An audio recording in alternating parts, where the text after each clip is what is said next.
नमस्कार. आज आपण होळीनिमित्त अगदी पारंपरिक पद्धतीने बनवलेला कोकणी पदार्थ बनवतोय. हा पदार्थ आपण सगळ्या वस्तू घरातीलच वापरून अतिशय पौष्टिक पद्धतीने बनवलेला आहे.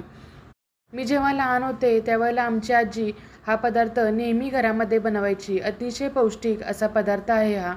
कोकणी लोकांच्या घरामध्ये होळीसाठी हा पदार्थ नक्कीच बनवला जातो. अतिशय पौष्टिक अशी रेसिपी आहे. नक्की ट्राय करून पहा. नमस्कार. खूप खूप स्वागत करते तुमचं माझ्या किचनमध्ये.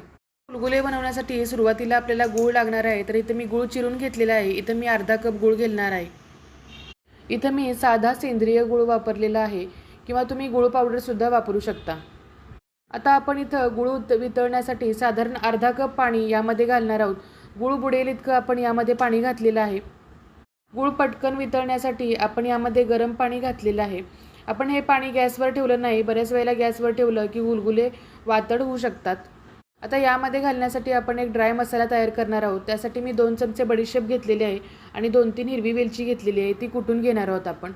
आता आपण हे पीठ भिजवण्यासाठी सुरुवातीला 2 चमचे एवढं डाळीचं पीठ यामध्ये घालणार आहोत.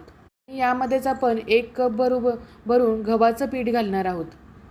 त्यातल्या गुठळ्या मोडण्यासाठी मी ते विस्करचा वापर करून ते पीठ छान भिजवून घेणार आहोत आपण. गुळाचं पाणी थोडं कमी वाटत असेल तर थोडंसं वरून परत गरम पाणी घालून आपण या पद्धतीनं बॅटर तयार करणार आहोत. त्यातल्या छान गुठळ्या मोडल्यानंतर पीठ छान भिजवले तर त्यामध्ये आपण जी बडीशेप आणि वेलचीची पावडर तयार केली होती ती यामध्ये घातलेली आहे. तर यामध्ये अगदी थोडंसं किंचित आपण मीठ घातलेलं आहे. कुठल्याही गोड पदार्थात चव येण्यासाठी थोडंसं मीठ घालायचंच असतं. शिवाय 1-2 पिंच आपण यामध्ये खाण्याचा सोडा घालणार आहोत.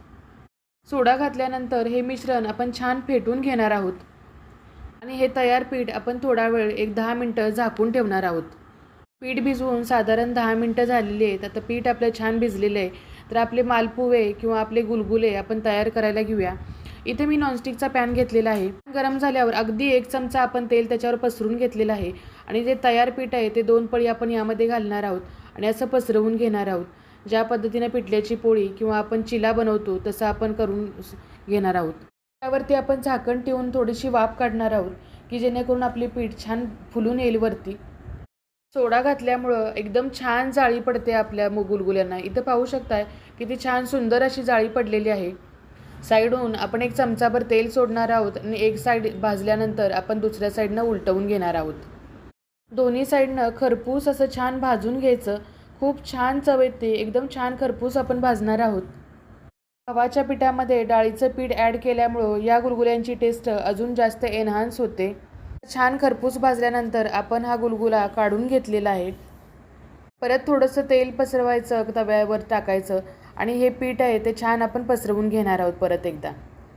होळीला ज्यावेळेला पुरणपोळी करायचं होत नाही, खूप गडबड असते, त्यावेळेला असे तुम्ही गव्हाच्या पिठातले गूळ घालून केलेले गुलगुले नक्कीच ट्राय करू शकता. किंवा लहान मुलांना ज्यावेळेला गोड काहीतरी खाण्याची इच्छा होते त्यावेळेला असा पौष्टिक गुळातला पदार्थ नक्की ट्राय करून पहा. अतिशय पौष्टिक अशी रेसिपी आहे. यामध्ये आपण बाहेरचा साखर किंवा शरीराला घातक असा कोणताच पदार्थ वापरलेला नाही आहे. त्यामुळं लहान मुलांच्या टिफिनसाठी सुद्धा ही रेसिपी नक्की ट्राय करू शकता. आता आपण मगाच्या पद्धतीनं सगळे गुलगुले तयार करून घेणार आहोत. 1 कप पिठामध्ये साधारण 4 ते 5 छोटे छोटे गुलगुले नक्की ट्राय होतात. छान जाळीदार असे गव्हाच्या पिठाचे आपले गुलगुले तयार झालेले आहेत. हे गुलगुले बऱ्याच वेळेला कोकणामध्ये तयार केले जातात होळीच्या सणाला. तुम्हाला जर ही रेसिपी आवडली असेल तर नक्की ही रेसिपी ट्राय करून पहा आणि कमेंटमध्ये सांगा तुम्हाला ही रेसिपी आवडली का ते. काय मग या होळीच्या सणाला नक्की ही रेसिपी ट्राय करून पहा. रेसिपी आवडली असेल तर नक्की लाईक, शेअर, सबस्क्राईब करायला विसरू नका. सबस्क्राईब केल्यानंतर पुढे एक बेल आयकॉन आहे त्याला क्लिक करा म्हणजे अशाच पारंपरिक रेसिपीची लिंक तुम्हाला मिळत जाईल. परत भेटू अशाच एका गोडधोड रेसिपीसह. तोपर्यंत मस्त खा, स्वस्थ राहा. बाय. धन्यवाद.